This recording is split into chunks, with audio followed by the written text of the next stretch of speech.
Hello বন্ধুরা, আশা করি তোমরা ভালো আছো। আমিও ভালো আছি।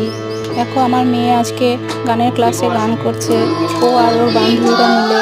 তাই একটু আমি ভিডিও বানালাম, তোমাদের সামনে তুলে ধরলাম। ও কেমন গান করছে, ও বান্ধবীরা কেমন গান করছে, একটু বলো।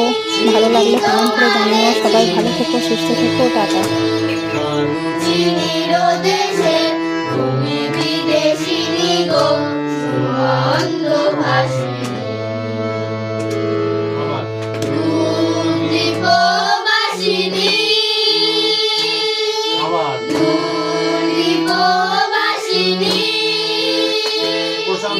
প্রশান্ত সাগরে তুফানে উঝরে, প্রশান্ত সাগরে তুফানে উঝরে, শুনেছি তোমারই প্রশান্ত রাগে।